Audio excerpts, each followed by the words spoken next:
हाम्रो पार्टीका वरिष्ठ नेता तथा पूर्व प्रधानमन्त्री सहयोद्धा कमरेड माधव कुमार नेपाल, स्थायी समिति र केन्द्रीय समितिका सम्पूर्ण सहयोद्धा कमरेडहरू, पुष्पलाल मित्रता केन्द्रका सबै पदाधिकारी र यो श्रद्धाञ्जली कार्यक्रममा उपस्थित सम्पूर्ण कमरेडहरू र मित्रहरू, सबभन्दा पहिला त म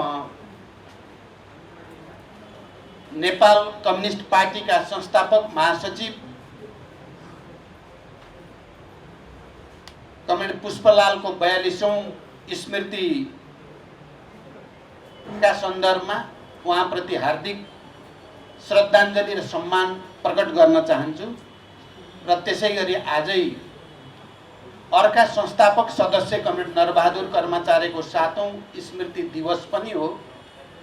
म कमरेड नरबहादुर कर्माचार्य प्रति पनि हार्दिक श्रद्धाञ्जली र सम्मान व्यक्त गर्न चाहन्छु। कमरेड पुष्पलाल र उहाँको योगदानको बारेमा यहाँ महत्त्वपूर्ण चर्चा र सन्देश प्रवाह भइ नै सकेको छ। कम्युनिस्ट आन्दोलनको, पार्टीको र देशको बारेमा वरिष्ठ नेता कमरेड माधव कुमार नेपालले यहाँ धेरै कुरा राखिसक्नु भएको छ। कम्युनिस्ट पार्टीमा नीतिको प्रधानताको बारेमा, विधिको प्रधानताको बारेमा र यसभित्र चल्ने बहस अन्तरसङ्घर्षको बारेमा पनि धेरै महत्त्वपूर्ण जानकारी र विचार यहाँ व्यक्त भइसकेको छ र अन्य कमरेडहरूले पनि चाहे त्यो स्वागत मन्तव्यमा को क्रममा होस् या सभापतिको आसन ग्रहण गर्ने क्रममा होस् या उद्घोषकको हैसियतले पनि यहाँ धेरै महत्त्वपूर्ण कुराहरू व्यक्त भएका छन्। कमरेडहरू, मैले अहिले धेरै लामो व्याख्या गर्न त सम्भव देखेको छैन। मलाई अर्को एउटा कार्यक्रममा छिटै पुग्नु पर्ने छ, त्यसकारणले पनि महत्त्वपूर्ण कुराहरू यहाँ व्यक्त भइसकेको छ, त्यसकारणले पनि। तर म 2-4 कुरा कमरेडहरूको जिज्ञासालाई पनि ध्यान दिँदै र मैले अहिले पार्टीको अध्यक्षको हैसियतले अनुभव गरेका केही कुराहरू मात्रै यहाँ राख्न चाहन्छु। पहिलो कुरा, मार्क्सवादको या वैज्ञानिक समाजवादको या द्वन्द्वात्मक तथा ऐतिहासिक भौतिकवादको अनुसन्धान हुनुभन्दा अगाडि मानव समाजमा के मान्यता हावी थियो, कुन मान्यता प्रभावी थियो भन्दा उपल्लो वर्गलाई शासन गर्ने अधिकार, तल्लो वर्गमाथि, श्रमजीवीहरूमाथि शासन गर्ने अधिकार प्राप्त छ र तल्लो वर्ग शासित हुन बाध्य छ। त्यो शासित हुनको लागि जन्मेको हो भने उपल्लो वर्ग चाहिँ शासन गर्नको लागि जन्मिएको हो, या कुनै अलौकिक शक्तिले या कुनै त्यस्तो भाग्यले या भगवानले या कुनै तरिकाले शासितहरू शासित हुन बाध्य छन्, शासकहरू शासन गर्न स्वतन्त्र छन् भन्ने मान्यता स्थापित थियो। मार्क्सवादको आविष्कार भइसकेपछि पहिलो पटक इतिहासको त्यो मान्यतामाथि प्रहार गरियो। वैचारिक ढङ्गले, दार्शनिक ढङ्गले, सैद्धान्तिक र राजनैतिक रूपले, सांस्कृतिक रूपले पनि प्रहार गरियो र के भनियो भने विद्रोह गर्नु जनताको, श्रमजीवीहरूको अधिकार हो भनेर मार्क्सवादले उद्घोष गर्यो। तल्लो वर्ग कुनै पनि कारणले शासित हुनको निम्ति जन्मेको होइन, बरु मानव समाजले गरेका सृष्टिको सबै प्रमुख हकदार, प्रमुख वाहक, सृष्टिलाई अगाडि बढाउने ताकत चाहिँ श्रमजीवी वर्गकै हो। श्रमद्वारा नै यो सबै मानव समाजको विकास र प्रगति सम्भव भएको हो। त्यसकारण इतिहासको निर्माता भनेको श्रमजीवी वर्ग हो, शोषित वर्गहरू हुन् भने माथिल्लो वर्ग र शासन गर्ने भनेको चाहिँ त्यो चाहिँ वास्तवमा चाहिँ कृत्रिम र जुका जस्तो अर्काको रगत चुसेर र पिएर बाँच्ने वर्ग हो, त्यसलाई उल्ट्याइनु पर्दछ। विद्रोहको अधिकार प्रयोग गरेर श्रमजीवी जनताले शासकहरूको त्यो मोनोपोलीमाथि विजय प्राप्त गर्नुपर्छ भन्ने मान्यता स्थापित गरेको हो। मार्क्सवादको एउटा महान क्रान्तिकारी छलाङ भनेको दर्शनको क्षेत्रमा, सिद्धान्तको क्षेत्रमा मानिसहरूले बुझ्ने, परम्परालाई तोड्ने, परम्परामाथि प्रहार गर्ने सन्दर्भमा सबभन्दा ठुलो कुरा यही नै हो। र यो प्रक्रियासँगै जसरी विश्वमा ठुल्ठुला आँधी हुरी बतास, किनकि श्रमजीवी वर्गले त्यस्तो हतियार प्राप्त गर्यो, विचारको हतियार, सिद्धान्तको हतियार, विद्रोह गर्ने अधिकार प्राप्त हतियार उसले प्राप्त गर्यो र पहिला युरोपमा र विकसित देशहरूमा अनि क्रमशः चाहिँ तेस्रो विश्वका पछि परेका देशहरूमा पनि वर्ग सङ्घर्षको आँधी हुरी चल्न थाल्यो। संसार थर्किन थाल्यो। अर्कै एउटा नयाँ आवाजद्वारा, नयाँ विचारद्वारा, नयाँ मान्यताद्वारा एउटा क्रान्तिको उद्घोष संसारभरि सुनिन थाल्यो। र त्यही प्रक्रियामा त्यस्तो परिवेश तयार भयो जति बेला नेपालमा कम्युनिस्ट पार्टी स्थापना हुँदै थियो। कमरेड पुष्पलाल एउटा सामान्य संस्थापक मात्रै होइन, एउटा विचारक पनि, एउटा इतिहासकार पनि, एउटा चिन्तकको रूपमा पनि उहाँले कम्युनिस्ट पार्टी स्थापनामा सामान्य 4 जना 5 जना मध्येको 1 जना होइन कमरेड पुष्पलाल। कमरेड पुष्पलाल त्योभन्दा धेरै माथि हो। माथि भएर नै उहाँले नेपालमा कम्युनिस्ट पार्टी स्थापनाको पहल गर्नुभयो र उहाँले त्यो स्थापना गर्नको निम्ति जो तयारी उहाँले गर्नुभएको छ, त्यो अद्भुत मेहनत, निकै ठुलो सक्रियता, निकै ठुलो साधना सहित उहाँले नेपाल कम्युनिस्ट पार्टीको स्थापना गर्नुभयो। र त्यो त्यस्तो परिवेश थियो जति बेला चीनमा भर्खरै सामन्तवादमाथि सर्वहारा वर्गको जित भएको थियो, नयाँ जनवादी क्रान्ति सफल भएको थियो, एउटा बडो ठुलो उत्साहको माहौल थियो। सोभियत सङ्घमा समाजवादको निर्माण भइरहेको थियो। दोस्रो विश्वयुद्धमा हिटलरमाथि, फासिजममाथि विजय हासिल गरेर अनि समाजवादको निर्माण बडो तीव्र गतिमा हुँदै थियो। त्यो परिवेश र चीनमा जनवादी क्रान्ति कम्युनिस्ट पार्टीकै नेतृत्वमा सम्पन्न भएको परिवेश र हिन्दुस्तानमा पनि कम्युनिस्ट आन्दोलनको एउटा लहर चल्दै थियो र तेलङ्गाना एरियामा ठुलो सशस्त्र किसान विद्रोह चलेको थियो र त्यसले त्यहाँका निजामहरूको मात्रै होइन, भारतको पुँजीपति र प्रतिक्रियावादी वर्गलाई पनि हल्लाइरहेको स्थिति थियो। ठिक त्यो परिवेशमा, त्यो क्रान्तिकारी अन्तर्राष्ट्रिय माहौलभित्र कमरेड पुष्पलालको नेतृत्वमा नेपाल कम्युनिस्ट पार्टीको स्थापना भएको थियो। यहाँ अरू कुरा कमरेडले यहाँ भनि नै सक्नु भएको छ, म तिनलाई दोहोर्याउन आवश्यक ठानेको छैन। धेरै ठुलो सङ्घर्ष, धेरै ठुलो मेहनत र साधनापछि कम्युनिस्ट पार्टी कम्युनिस्ट घोषणापत्रको अनुवाददेखि कम्युनिस्ट पार्टीको सङ्गठन विस्तार गर्नको निम्ति वर्गीय सचेतनता सहित पहल कदमी भयो। तर सँगसँगै फेरि कम्युनिस्ट पार्टी भित्र चल्ने विवाद बहस पनि एउटा अपरिहार्य प्रक्रिया हो।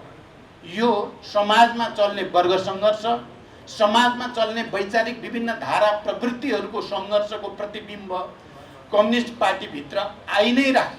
जबसम्म कम्युनिस्ट पार्टी रहन्छ तबसम्म पार्टीभित्र सङ्घर्ष पनि चलिराख्छ। हामी कोही दुविधामा हुन जरुरी छैन। कम्युनिस्ट पार्टीभित्र सङ्घर्ष पार्टी बाहिर समाजमा चलेको सङ्घर्षकै प्रतिबिम्ब, त्यसको रिफ्लेक्सनको रूपमा हुने हो। र त्यहाँ कहिले श्रमजीवी वर्गप्रति निष्ठावान प्रवृत्ति हावी हुन्छ, कहिले विजातीय प्रवृत्ति पनि हावी हुने गर्छ र पार्टीहरूले रूप रङ बदल्दै जाने क्रम पनि हुन्छ। अनि एकता, सङ्घर्ष, रूपान्तरण र फुटसम्म पनि मार्क्स एङ्गेल्सकै समयमा समाजवादी आन्दोलनमा एकता कसरी पैदा हुन्छ र समाजवादी आन्दोलनमा फुट कस्तो बेलामा हुन्छ भन्ने बारेमा मार्क्स र एङ्गल्सले धेरै महत्त्वपूर्ण विचारहरू त्यति बेलै संश्लेषित गर्नुभएको थियो। त्यो पनि आज हामीले स्मरण गर्नु, फर्केर अध्ययन गर्न जरुरी छ भन्ने मलाई लाग्छ। एकता एउटा निश्चित विचार, मूल्य, मान्यता, विधि, पद्धतिको आधारमा हुने कुरा हो र त्यो एकता सङ्घर्षद्वारा हासिल गरिन्छ। एकता चाहिँ चोचो मोचो मिलाएर हुने कुरा होइन। सङ्घर्षसँग एकातिर बाहिरको वर्ग सङ्घर्ष र पार्टीभित्र चल्ने विचार सङ्घर्षको बलमा नै कम्युनिस्ट पार्टीभित्र एकता बलियो हुँदै जाने कुरा हो। सङ्घर्ष र बहसभन्दा बाहिर तथाकथित एकताको माला जपेर एकता हुने कुरा होइन। त्यो सङ्घर्षद्वारा हासिल गरिने कुरा हो र यो सङ्घर्षबाट एकतै मात्रै प्राप्त हुन्छ भन्ने कुनै जरुरी छैन। इतिहासले पटक पटक देखाएको कुरा के हो भने एकता, सङ्घर्ष, रूपान्तरण, नयाँ आधारमा नयाँ एकता। कोही पनि सच्चा कम्युनिस्टले, सच्चा कम्युनिस्ट पार्टीको नेता वा कार्यकर्ताले लिनुपर्ने नीति भनेको एकता, सङ्घर्ष, रूपान्तरण र नयाँ आधारमा फेरि अझ माथिल्लो स्तरको एकता हासिल गर्ने विधि, पद्धति र सोच अवलम्बन गरिनुपर्दछ। तर त्यसो गर्दा फ्रेडरिक एङ्गल्सले के भन्नुभएको थियो भने त्यो सङ्घर्ष गर्दै जाँदा हरेक प्रवृत्ति रूपान्तरण नै हुन्छ भन्ने जरुरी छैन। त्यो प्रवृत्तिले पार्टी फुटाउन पनि सक्छ। त्यहाँदेखि एकता, सङ्घर्ष, फुटसम्म पनि र नयाँ आधारमा नयाँ एकता, यही क्रमबाट समाजवादी आन्दोलन अगाडि बढेको छ भनेर फ्रेडरिक एङ्गल्सले त्यति बेलाको समकालीन विश्वको समाजवादी पार्टीहरू र ती पार्टीभित्र चल्ने बहस सङ्घर्षको बारेमा संश्लेषित गर्नुभएको थियो। हामी कम्युनिस्टहरूले संसारभरिको पुरै इतिहास, चाहे त्यो प्रथम अन्तर्राष्ट्रियको कुरा होस् या दोस्रो अन्तर्राष्ट्रियको कुरा होस् या तेस्रो अन्तर्राष्ट्रियको कुरा होस् या अहिलेको समकालीन विश्वको कम्युनिस्ट आन्दोलनको कुरा होस्, फ्रेडरिक एङ्गल्सले, मार्क्सले भनेको त्यो कुरा बिल्कुल वैज्ञानिक र सत्य साबित भएको छ। एकता, सङ्घर्ष, रूपान्तरण, नयाँ आधारमा नयाँ एकता भएको पनि हामीले देखेका छौँ। एकता, सङ्घर्ष, फुट अनि फेरि नयाँ आधारमा नयाँ एकता, यो क्रम पनि विश्वले धेरै पटक देखेको छ। त्यसकारण हामी कोही आदर्शवादी भ्रममा हुन पनि जरुरी छैन र आफ्नो जिम्मेवारी र कर्तव्य पुरा गर्ने क्रममा निरन्तर सङ्घर्षमा अगाडि बढ्ने पथबाट पनि विचलित हुन हुँदैन भन्ने मलाई लाग्छ। र आज हामी कमरेड पुष्पलालकै स्मृतिमा यो श्रद्धाञ्जली कार्यक्रम गर्दैछौँ भने स्वयं कमरेड पुष्पलालले के भोग्नुभयो भन्ने कुरा पनि महत्त्वपूर्ण छ। उहाँले कम्युनिस्ट पार्टी स्थापना गरेर एउटा ऐतिहासिक र युगान्तकारी प्रक्रियाको थालनी गर्नुभएको हो, जसको प्रक्रियामा नै तपाईँ हामी सबै जन्मेका छौँ, हुर्केका छौँ, बढेका छौँ।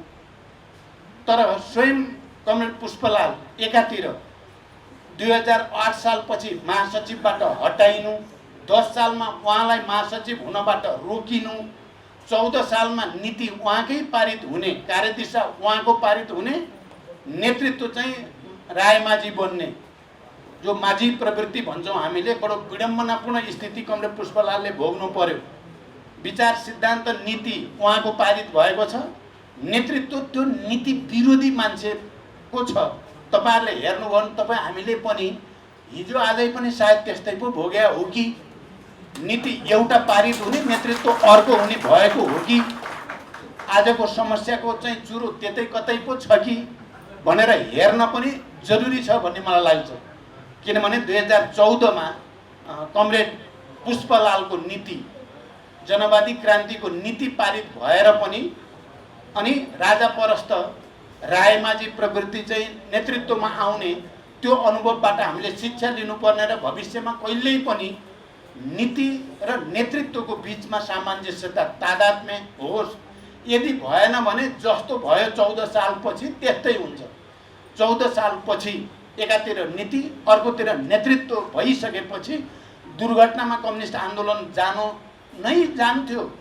त्यो कसैले पवित्र इच्छा राख्दैमा जोगिने कुरा होइन। त्यसको आफ्नो वैज्ञानिक विधि छ, प्रक्रिया छ, नियम छ। त्यो नियमअनुसार नै चिजहरू अगाडि बढ्छ। 17 सालको दरभङ्गा प्लेनमसम्म जाँदा दोस्रो महाधिवेशनको केन्द्रीय कमिटीको हालत के भयो र अनि 19 सालको तेस्रो महाधिवेशनपछि कसरी पार्टी छिन्न भिन्न हुने स्थिति बन्यो भन्ने इतिहासलाई हेर्ने हो भने हामीले मार्क्स एङ्गल्सले भनेका ती कुराहरूभित्र अन्तर्निहित वैज्ञानिकता, वस्तुवादिता, सच्चाइलाई हामी आफैले पनि हाम्रै कम्युनिस्ट आन्दोलनमा हामीले भोगेको कुरा देख्न सकिन्छ। र त्यो प्रक्रियामा पार्टी पुनर्गठनका फेरि प्रयासहरू भए। के फुटबाट पार्टी आन्दोलन ध्वस्त भयो त? भएन। त्यसलाई अर्को जेनेरेसनले फेरि झन्डा उठायो, फेरि नयाँ सिराबाट कम्युनिस्ट आन्दोलन अगाडि बढाउने जमर्काहरू भए, प्रयासहरू भए, अगाडि बढे। बढ्दै बढ्दै जाने क्रममा दुईटा मूलभूत धारको रूपमा नेपालको कम्युनिस्ट आन्दोलन विकसित भयो र ती दुईटा धारलाई पनि हामीले अहिले 75 मा गएर एकताबद्ध गर्ने ठाउँमा हामी आइपुग्यौँ।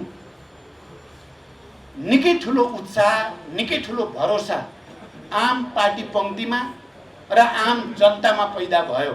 कमरेडहरू, तपाईहरुको जिज्ञासा अब के हुन्छ, यो पार्टीको भविष्य के हुन्छ, स्थायी समितिको बैठक के हुन्छ, केन्द्रीय समितिको बैठक के हुन्छ, महाधिवेशन हुन्छ कि हुँदैन, यो एकता प्रक्रिया सफलतापूर्वक टुङ्गिन्छ कि टुङ्गिँदैन, यो चाहिँ जन्मिनु एकता पुरा भएर महाधिवेशनसम्म पुग्नुभन्दा अगाडि नै कहीँ विभाजन त हुने होइन। यी तमाम जिज्ञासा तपाईहरुको मनमा छन् भन्ने कुरा हामीलाई थाहा छ। हामी अनुभूत गर्छौं देशभरिको कार्यकर्ताको मनका कुरा या देशभरि जनताको मनको कुरा।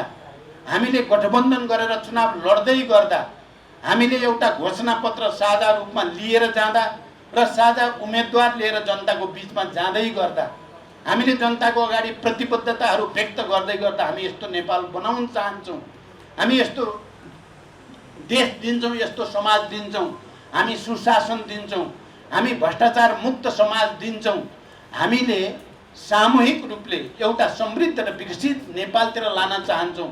हामी समाजवादको आधार निर्माण गर्दै समाजवादी अर्थतन्त्रतिर, समाजवादी राजनीति र संस्कृतितिर नेपाल लान चाहन्छौँ। हामी जनतालाई यो सेवा गर्छौँ, हामी जनतालाई त्यो सेवा गर्छौँ भनेर हामीले त्यसरी देशव्यापी रूपमा अभियान चलाउँदै गर्दा जुन उभार पैदा भएको थियो, जुन उत्साह पैदा भएको थियो, जुन भरोसा पैदा भएको थियो, हामीले त्यसलाई यहाँसम्म आउँदा कति कायम राख्न सक्यौँ, कति कायम राख्न सकेनौँ, कति किन कायम राख्न सकेनौँ, के त्यस्तो कारण परेको छ जसले चाहिँ अहिले कतै बिहानै बेलुकै समाचार सुन्दा कुन अनहोनी के नहुने समाचार कति बेला सुन्न पर्ने हो भने जस्तो गरेर बडो सन्तासयुक्त मन लिएर बस्नुपर्ने अवस्था यति छिटै, किनकि एकता प्रक्रिया टुङ्गिएकै छैन, नटुङ्गिँदै यस्तो किन पैदा भयो? आजको सायद महत्त्वपूर्ण प्रश्न, एक प्रश्न यही नै छ र हामीले पार्टीमा यही प्रश्नको जवाब खोज्ने जमर्को चाहिँ हामीले गरिराखेकै छौँ। मैले के भन्न चाहन्छु भने पार्टी, कम्युनिस्ट पार्टी भनेको सामूहिक नेतृत्वमा चल्ने र व्यक्तिगत जिम्मेवारी लिएर हिँड्ने पार्टी हो। हामी कहाँ सामूहिक नेतृत्व प्रणाली विकसित गर्न सक्यौँ कि सकेनौँ भनेर हेर्यो भने कता कता हामी 2 वर्षसम्म केन्द्रीय समितिको बैठक बस्न सकिएन, जबकि 6 महिनामा केन्द्रीय समितिको बैठक गर्ने हाम्रो वैधानिक व्यवस्था छ, हामी त्यहाँ चुक्यौँ। हामीले समस्या आउँदा सामूहिक छलफल, खुला छलफल गर्ने र छलफलको आधारमा जे निचोड निक्लिन्छ त्यो निचोडको पालन गर्ने विधि अपनायौँ कि अपनाएनौँ भन्दा हामीले बैठकै नबसेपछि सामूहिक छलफल र निष्कर्ष भन्ने भएन। त्यसले सरकार र पार्टीको सम्बन्ध, किनकि पार्टी भनेको विवेक हो, सरकार भनेको सत्ता हो। विवेक र सत्ता मध्ये कुन प्रधान हो भन्यो भने कम्युनिस्ट विचारले, मार्क्सवादले, हामी सबैले मान्ने कुरा के हो भने विवेकले सत्ताको नेतृत्व गर्नुपर्दछ। त्यो भनेको पार्टीले सरकारको नेतृत्व गर्नुपर्छ भनेकै हो। सत्ताले पार्टीमाथि हैकम जमाउने जस्तो स्थिति भयो भने त्यो चाहिँ हाम्रो वैज्ञानिक मान्यताभन्दा बाहिरको कुरा हुन्छ। तपाईँ हामी 2 वर्षको हेऱ्यो भने विवेकले सत्तामाथि भन्दा कतै सत्ता विवेकमाथि हावी हुने हो कि समूहको अधीनस्थ व्यक्ति हुने ठाउँमा कतै व्यक्तिको अधीनस्थ समूह भएर जाने खतरा पो पैदा भएको हो कि तपाईहरुले पक्कै यसलाई विचार गर्नुभएको होला। समूहको नेतृत्वमा समूहको अन्तर्गत व्यक्ति हुने हो। त्यसकारण सामूहिक निर्णय र व्यक्तिगत जिम्मेवारीको सिद्धान्तलाई कम्युनिस्ट पार्टीभित्र स्थापित गर्न मार्क्सकै पालादेखि बल गरिएको हो। हामीले सुशासन भन्यौं जनतालाई दिने श्रृङ्खलाबद्ध रूपमा उठिरहेका प्रश्नहरू, भ्रष्टाचारसँग सम्बन्धित प्रश्नहरूको निरूपण र निराकरण गर्नेतिर हामी कति सफल भयौं या भएका छैनौं भन्ने प्रश्नहरू, हामीले विचारलाई प्राथमिकता दिने या पावरलाई प्राथमिकता दिने भन्ने प्रश्नमा हामी कसरी गइराखेका छौं। र यहाँ अघि कुरा आयो, हुँदा हुँदा त हाम्रो पार्टीमा बैठकै बस्न पनि निकै ठुलो कसरत गर्नुपर्ने र बैठक बसिसकेपछि बैठकको महत्त्व, त्यसको ओज, त्यसको गरिमालाई कायम राख्ने कि त्यसको ओज र गरिमालाई कायम नराख्ने भन्ने जस्ता फेरि अर्का डिबेटहरू तपाईहरुले सुन्न परिराखेकै छ। पार्टीले जति बेला निर्णय गर्छ, पार्टीले सामूहिक निर्णय गर्यो भने त्यो सापेक्षिक रूपले सही हुन्छ। तपाईहरुलाई थाहा छ, हामी राष्ट्रियताको विषयमा जब नक्साको विषय उठ्यो र हिन्दुस्तानले, भारतले नेपालको भूभागलाई समेत गाडेर नक्सा निकाल्यो, म त्यति बेला जे भए पनि कार्यकारीको रूपमा अध्यक्षता मैले स्थायी समितिको बैठकको गर्दै थिएँ। भारतले हाम्रो भूमि मिचेर नक्सा निकालेको छ, यो बिल्कुल गलत भएको छ। त्यसकारण हामीले हाम्रो उनीहरूको भूमि लिएर होइन, हामी अर्काको 1 इन्च भूमि पनि हामीलाई चाहिएन, हामी आफ्नो 1 इन्च भूमि पनि छोड्न सक्दैनौँ भन्ने उद्घोष सहित स्थायी समितिको बैठकबाट हामीले तुरुन्तै नक्सा प्रकाशित गर्नै पर्छ भनेर निर्णय गर्यौं। र मैले सरकारलाई यो नक्सा हामीले प्रकाशन गर्न ढिलो गर्न हुँदैन भनेर पुस महिनामा मङ्सिर 29 गतेबाट सुरु भएको स्थायी समितिको बैठकबाट नक्सा निकाल्ने कुरा गरियो। तर सरकारले नक्सा निकाल्ने भन्दा भूमि नै फिर्ता गर्ने कुरा गरेको सायद तपाईहरुले सुन्नुभयो होला। पहिला उनीहरूले नक्सा निकाले, हामी पनि नक्सा निकालिहालौँ अनि भूमि फिर्ता गर्ने काम पनि हामीले गर्नै पर्छ भन्ने थियो। तपाईहरुलाई थाहा छ, माघमा बसेको केन्द्रीय समितिको बैठकमा पनि नक्सा छिटो प्रकाशित गर्न पर्यो भन्ने निर्णय केन्द्रीय समितिले गर्यो र नक्सा छिटो प्रकाशित गर्नको लागि सरकारलाई सुझाव दियो। तर अन्तिममा आउँदासम्म पनि नक्सा प्रकाशितको तयारी भएको देखिएन। अन्तिममा नीति कार्यक्रम सम्बन्धी राष्ट्रपतिको सम्बोधन हुने दिन बिहान एकैछिन बसेको सचिवालयको बैठकमा हामीहरूले नक्सा प्रकाशित गर्ने कुरा नीति कार्यक्रममा पर्नै पर्यो भन्यौं र अन्तिममा प्रधानमन्त्रीजी पनि त्यसमा सहमत हुनुभयो र बैठकैबाट, त्यहीबाट मुख्य सचिवलाई फोन गरेर यो भाषा चाहिँ त्यहाँ थप्न पर्यो, त्यो छापिँदै थियो प्रेसमा, त्यहाँ पुगेको बेलामा हामीले नक्सा प्रकाशित गर्ने कुरा चाहिँ बैठकबाट पारित गरियो। एकजना कमरेडले भन्नुभयो, पार्टीले निर्णय गरेपछि कति राम्रो हुँदो रहेछ त, पार्टीको निर्णय सरकारले मानिदिँदाखेरि त नक्सा प्रकाशित भयो, संविधान संशोधन भयो, सम्पूर्ण नेपालीहरू गौरवान्वित भए, जनतामा राष्ट्रिय एकताको प्रबल भावना देखा पर्यो। पार्टीको निर्णय भन्दा बाहिर सरकारले काम गर्न खोज्दाखेरि कति धेरै विवादहरू जन्मिए, कति धेरै अन्यलहरू जन्मिए भन्ने कुरा राख्दै हुनुहुन्थ्यो र हामीले त्यसो भएर पार्टीको निर्णय सर्वोपरि कुरा हो, केही त्यहाँ सामूहिक विवेकको अभिव्यक्ति भएको हुन्छ र त्यो विवेकलाई सरकारले पालन गर्दा त्यो चाहिँ राष्ट्रिय रूपमा निकै ठुलो कुरा हुन्छ। र अहिले हामीले सबैले फेरि सरकारलाई त्यो विषयमा धन्यवाद पनि भनेका छौँ, किनकि आखिर प्रधानमन्त्रीले नमानिकन त्यसलाई वैधानिकता प्राप्त हुन सक्दैन थियो। पार्टीले मात्रै निर्णय गरेर पुग्दैन थियो। त्यसको वैधानिक हैसियतको निम्ति सरकार चाहिन्थ्यो। तर यदि फेरि पार्टीको सामूहिक विवेकबाट भएको निर्णय पालन गरेको चाहिँ सबै चाहिँ व्यक्तिको खल्तीमा हाल्ने प्रयास भयो भने त्यो प्रयास इमानदार प्रयास हुन सक्दैन। त्यसले त्यहाँ एउटा फेरि अर्को चाहिँ विभ्रम पैदा हुन्छ। त्यसकारण यो त सिङ्गै राष्ट्रले गर्व गर्ने कुरा हो, सबैको राष्ट्रिय एकताको प्रतिफल पनि हो, कम्युनिस्ट पार्टीको सामूहिक विवेकको प्रतिफल पनि हो र सरकारले पनि त्यसलाई चाहिँ वैधानिकता प्रदान गरेको हुनाले त्यो पनि धन्यवादको पात्र छ। यो पो सही कुरा हो। अनि त्यही पार्टी जसले यो नक्सा समय प्रकाशित गर्ने भनेर निर्णय गराए उनीहरू चाहिँ राष्ट्रघाती या दलाल, जसले यसलाई प्रकाशित गर्न यति महिना ढिलो गरे ऊ चाहिँ फेरि देवत्वकरण भन्ने हुन सक्दैन। हामी सबैले बुझ्नुपर्ने कुरा छ यो। त्यसो बनाइयो भने त्यहाँ इमानदारिता र पारदर्शिता भन्ने भएन, त्यहाँ विवेकले काम गरेको भन्ने हुँदैन। हामी यो कुरामा पनि सबै सचेत हुन जरुरी छ। त्यसकारण कुरा के छ भने जे हामीले चुनावको बेलामा भनेको हो त्योतिर हामी जसरी जानुपर्ने त्यसरी जान सकिएको छैन। अहिले बैठक चलिरहेको छ।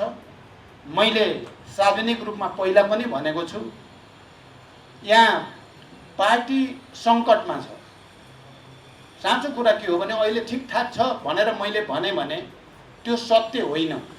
पार्टी सङ्कटमा छ किनकि हाम्रो पार्टीको बैठक चल्दा चल्दै निर्वाचन आयोगमा नेकपा एमालेको नाममा पार्टी दर्ताको प्रक्रिया हाम्रो पार्टीका अर्का अध्यक्ष समेतको सक्रियता र पहलमा भएको छ। त्यसकारण यसले सङ्कटलाई व्यक्त गरेकै छ। यो तपाईहरुले देखिराख्नु भएको छ, सबैले देखेकै कुरा हो। अहिले देशभरि केही कार्यकर्ताहरूलाई नारा जुलुसमा लगाउने कोसिस भएको छ। तपाईहरुले देखिराख्नु भएकै छ। मुर्दाबाद र जिन्दाबादका नारा हामी पार्टीमा छलफल गरिराखेका छौँ। यो पार्टीलाई कसरी एकताबद्ध गर्ने, पार्टीलाई कसरी गति दिने भन्नेतिर हामी केन्द्रित भएर छलफल गर्दैछौँ। तर देशभरि जुलुस भएको छ। हामीले साथीहरूले सोध्छन् देशभरिबाट हामी के गर्ने, हामीले भनेको छौँ धैर्य लिनुहोस्, अहिले त्यही केही गर्न पर्दैन, पार्टी एकताको पक्षमा उभिनुहोस्, पार्टी एकताको पक्षमा उभिनुहोस् भनेर हामीले भनिराखेका छौँ। तर त्यस खालका प्रचारबाजीहरू पनि भइराखेका छन्। यसले पार्टी सङ्कटमा छ भन्ने कुरै देखाएको छ। पार्टी सामान्य स्थितिमा छैन। पार्टी एकता प्रक्रियामा हामीले केही आधारहरू बनायौँ एकताको।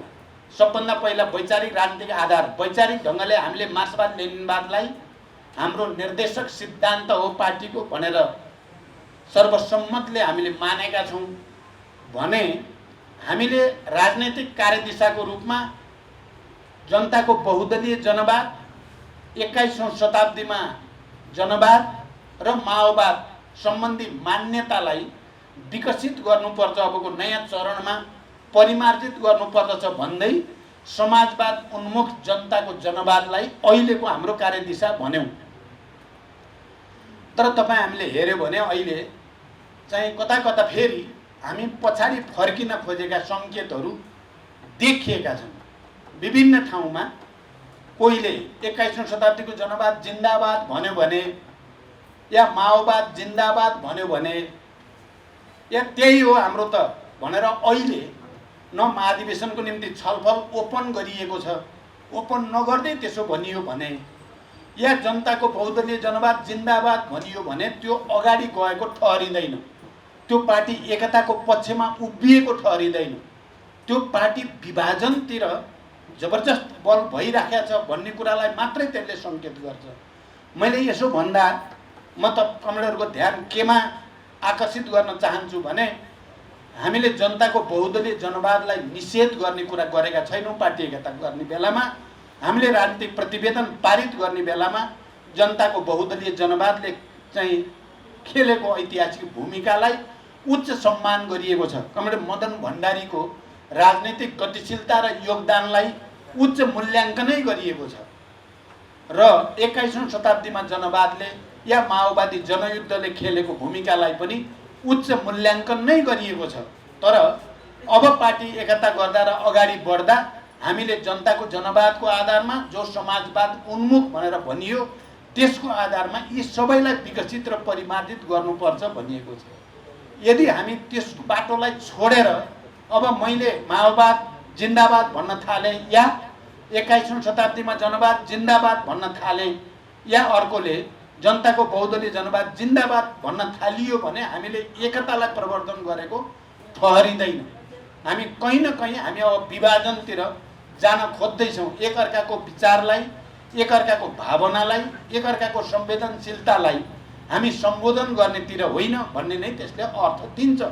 त्यसो नगरौँ, जुलुस ननिकालौँ। अहिले हामी पार्टीमा छलफल गरिराखेका छौँ, एकताकै निम्ति मेहनत गरिराखेकै छौँ भने हामीले त्योभन्दा बाहिर गएर चाहिँ गर्नु उचित छैन। हामी भनिराखेकै छौँ।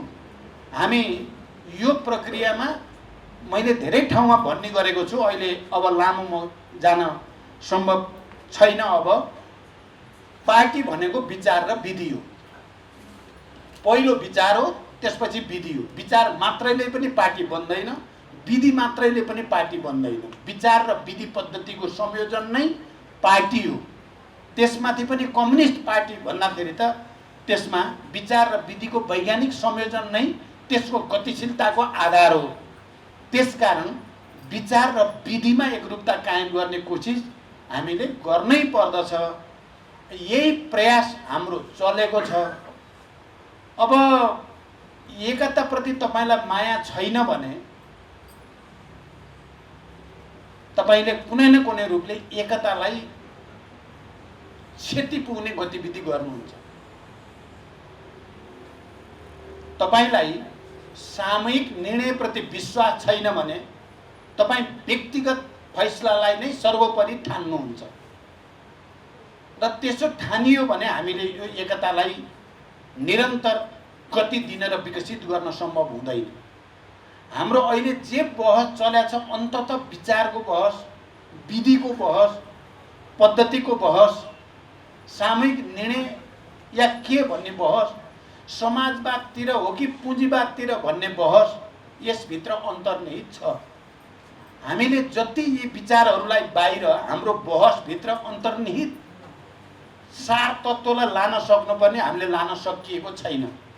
कता कता पदको निम्ति झगडा पो हो कि लुचाचुडी हो कि भन्ने जो देखिएको छ त्यो वास्तवमा सच्याउनै पर्ने भएको छ। हाम्रो यो विचारको, विधिको, पद्धतिको, समाजवादलाई कसरी निर्माण गर्ने भन्ने कुराको, समाजवादी अर्थतन्त्र कस्तो हुने, समाजवादी राजनीति कस्तो हुने, अबको समाजवादी संरचना कस्तो हुने, समाजवादी संस्कृति कस्तो हुने भन्ने बहस हो। रियलमा हाम्रो अहिले चलिरहेको बहस त्यो चाहिँ हो। यो यही नै बहस हो भन्ने कुरा आम कार्यकर्ता पङ्क्ति र जनतामा लान हामीले जसरी सक्नु पर्थ्यो सकिएको छैन। हामी छलफल गरिरहेका छौँ। यसलाई करेक्सन गर्नै पर्दछ। यो विचारकै बहस हो। यो व्यक्तिलाई पदमा जाने को नजाने को भन्ने बहस मुख्य रूपमा होइन। यो विचारसँग जोडिएर नेतृत्व पनि आउँछ पक्कै पनि, तर प्राथमिक कुरा र प्रधान कुरा विचार नै हो। त्यही बहस हो। र मैले अन्तिममा कमरेड पुष्पलाल र कमरेड नरबहादुर कर्मचारीको यो श्रद्धाञ्जली कार्यक्रममा म के भन्न चाहन्छु भने हामी अहिले कुनै पनि स्थितिमा पार्टी विभाजन हुनबाट रोक्ने अन्तिम दमसम्म हामीले प्रयास गर्दैछौँ र पार्टी विभाजन हुन दिइने छैन। यो विश्वास म तपाईहरुलाई दिलाउन चाहन्छु। पार्टीलाई एकताबद्ध राखिनेछ, पार्टीलाई विचार केन्द्रित बनाइनेछ र पार्टीलाई विधि र पद्धतिमा चल्ने पार्टी बनाइनेछ। यो बहसको लास्ट चाहिँ निष्कर्ष भनौँ, अन्तिम निष्कर्ष चाहिँ पार्टीमा विचार पनि अझ स्पष्ट भएर आउनेछ, पार्टीमा विधि पनि अझ स्पष्ट रूपमा पालन गर्ने प्रक्रियालाई जन्म दिनेछ। त्यसकारण हामी कोही आत्तिनु पर्दैन। यो बहसबाट अझ खारिएको पार्टी, अझ एकताबद्ध पार्टी, अझ स्पष्ट विधि पद्धति पालन गर्ने पार्टीको विकास हुनेछ। हामी आज हाम्रा संस्थापक महासचिवप्रति श्रद्धा व्यक्त गर्दा नरबहादुर कर्मचारीप्रति श्रद्धा व्यक्तै गर्दा हामी सबैले लिनुपर्ने सङ्कल्प यही हो भन्ने मलाई लाग्छ। यही सङ्कल्पको साथ एकताको निम्ति सही र सचेत योजनाबद्ध सङ्घर्षमा अगाडि बढ्न म सबै कमिटीलाई अपिल गर्दै बिदा हुन्छु। धन्यवाद।